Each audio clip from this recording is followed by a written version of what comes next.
I want to say that it is too late to start complaining. When sometime last year, 2 months to the last year's general election, when charters were signed with different sectors, different sectorial groups, that is doctors, teachers, women, and people living with disability, the UDA signed charters in very colorful events. But one question that I asked, and for those who follow the bold who are already here by then, I asked a question. I'm seeing lawyers available and they are standing, they're actually witnessing this signing. Are these documents legally binding? I asked that question, and to date I've never got an answer. I just pick the one you're seeing on your screen. This is the day the UDA presidential candidate then, William Ruto, signed some charters with the Kenyan women. And it was a commitment on what exactly Kenya Kwanza was going to do for the people. And it was very colorful. Were they just theatrics to the public? Because it's just stunning that they were just promissory notes. Declaration of commitment. We, the Kenya Kwanza Alliance, greatly inspired by the countrywide bottom-up economic forums that have provided us with an opportunity to listen to women, ranging from professionals, mama mbogas, politicians.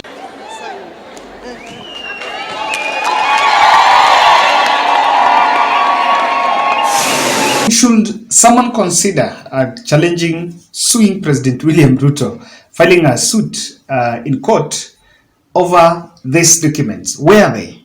Somebody should ask. Welcome to the bold analysis. It is too early for members of Ruto's inner cabinet to come out of the kitchen and join those who are complaining about what turns out as grand betrayal. Seth Panyako, who is a member of National Executive Council of UDA Party and also the National Deputy Chair in charge of programs. This is the party that, this is the vehicle that William Samoei Ruto used for his presidential bid. He's come out and is not really understanding whether the man that they convinced Kenyans was going to be the best president is the person they sat with before the last general election, talking about this country. But from where I'm seated, it has rather taken them too long to understand this. Some of us have been acquitted by this truth for quite so long. Sometimes I don't understand whether the president I have is the one I used to sit with when he was the vice president, deputy president.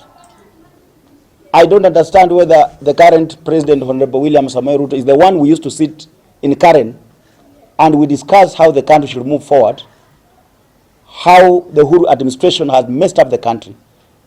I do not believe it is the same William Samoei Ruto who I was sitting with when he was the deputy president. He has changed dramatically. He has become somebody else I don't even understand myself. I, in fact, don't believe I looked for votes for William Ruto. Because he is no longer the person I thought he's going to be. I wanted a president who is caring. I wanted a president who is listening. I wanted a president who will put health workers and all workers in Kenya, all workers on the table, and ask them what problem. I want to repeat, it is too early to asking those questions. Let me say here, the UDA administration is forgetting one thing, that they promised their way to power through emotional manipulation that was wrapped under slogan, freedom is coming. And it thrived in personifying themselves or rather projecting themselves as really hustlers, while they are not. It is just a matter of speaking to the vulnerable. This was aided by a religious leaning. Remember the kind of photos of the Bible verses that were really mentioned in rallies, and the kind of emotional manipulation, the religious manipulation that took center stage in the last previous general election. And in fact, it really took William Ruto time to refrain from those biblical connotations. I think he used to do it until after the election, until somewhere in December. And we saw when we say that the religious projection was a campaign tool, effectively used, and I can tell you, it has always been used all over Africa. It was a tool that was used. But then they are forgetting that all this they promised people. There was a promise in every premise, and they rode to power when the expectations of the population was at the roof. I want you to listen to this lady from Kirinyaga. Goya, mimi nifanya biashara Kirgoya na nimefurahi siku ya leo vile tumeapisha rais mpya, kwa sababu tumesikia hata maisha itakuwa chini, kwa sababu siku hizi ukiangalia hata ukiwa na 1,000 ukienda supermarket unatoka tu na vitu 2-3. Ametueleza pia atagusha bei ya fertilizer. Alafu pia amesema kwa sababu nchi yetu iko na deni kubwa, ata make sure by December 60% itakuwa imelipwa, na nchi ikiwa na deni kidogo bado maisha itakuwa mzuri na biashara zitaendelea kuwa sawa. Pia amesema watu wa KRA kama sisi watu wa biashara hawatakuja kutuhalas, they will come on friendly basis. Kwa hivyo tunashukuru na tumefurahi siku ya leo na tumeona rais wetu Ruto ameanza na kazi. Now, if you listen to the way that young lady there is talking, that is the kind of mood, that was the kind of expectation that the population had. The tax question is now brewing a revolution. And what is shocking is that people who trusted, William Ruto trusted, and his trusted allies, people who even gave such positions like the UDA party, are now coming out and in what is seen as something that has a potential of bringing down the UDA glass house into pieces. I concur with those who say that the UDA party is a house that was built, very weak house that was built just with glasses. You know, there is a song I listened to, a Lu musician saying that when you are in the market, when you are selling eggs in the market, then you should not bring violence because what you're selling is very delicate. That's it. They should not entertain they cannot contend with sort of a friction with the population because the population is very delicate. The masses were lied to. If the only advice indeed you can give the president is tax, oh, you are not an economist. The responsibility that this government is giving us is now to defend what workers have. Yes.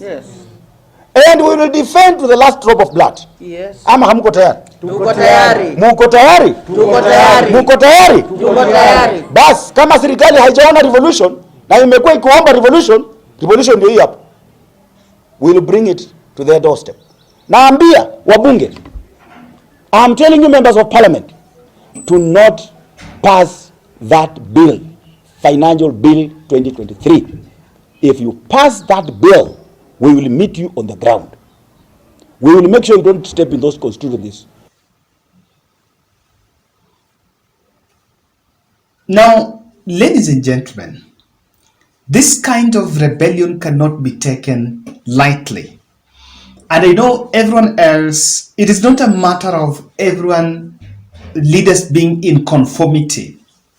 But at a time when William Ruto is just rolling his maiden, or rather his inaugural budget, and is already facing this.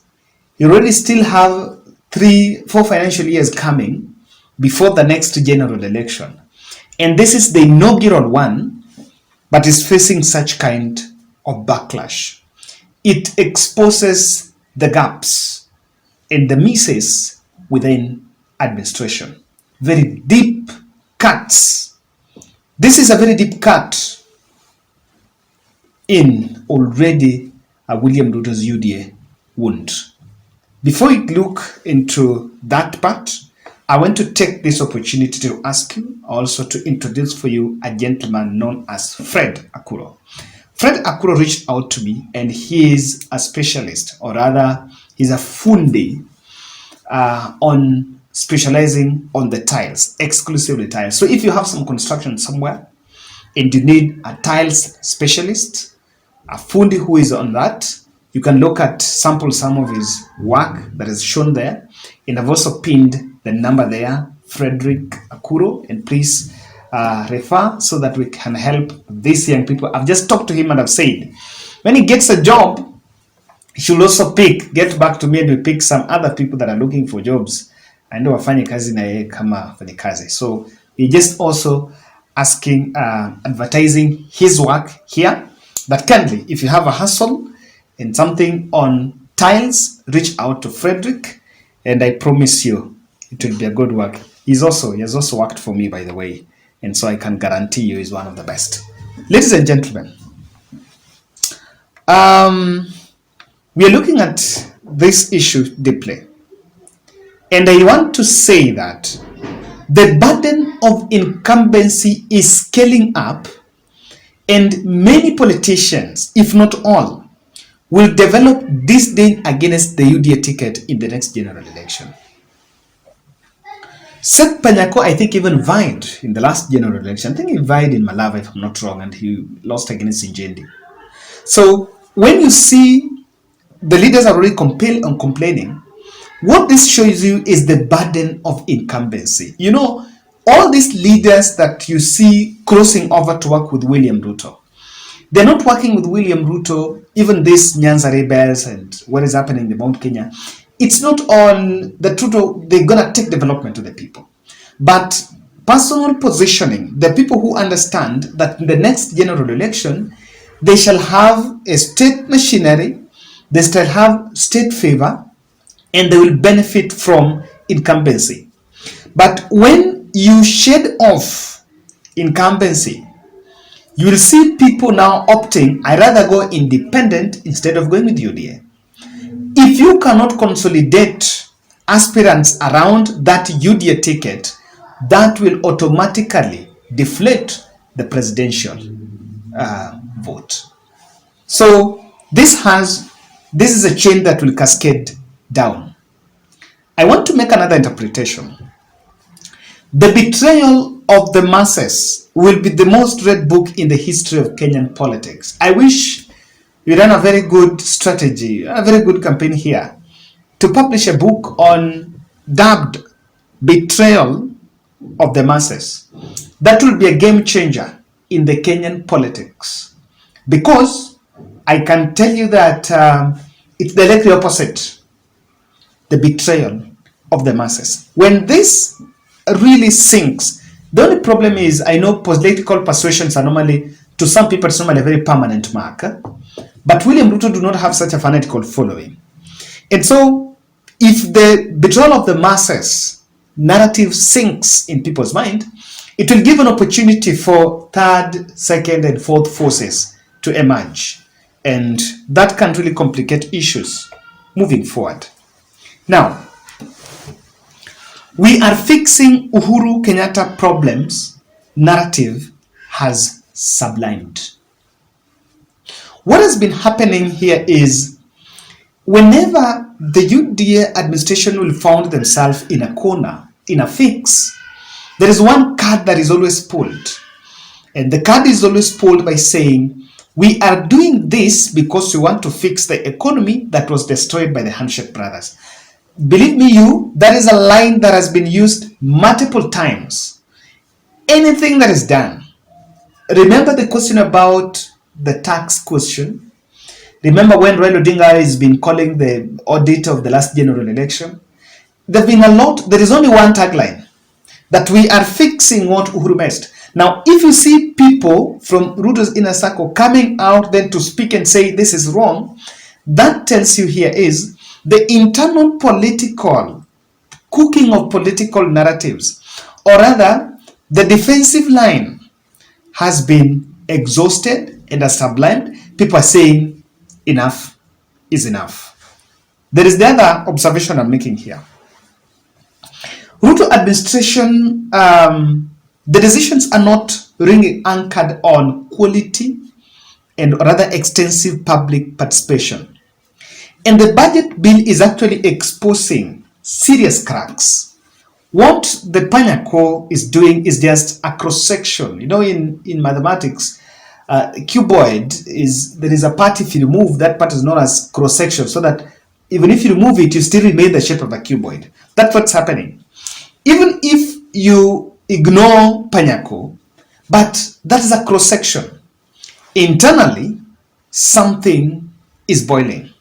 And there is a high likelihood that the budget making process was not inclusive of even these other sectors. And truth be told, some of these policy recommendations in that finance bill 2023, if it was to be subjected to extensive public participation before even it's rolled out, there are some things that would not have gotten to that document.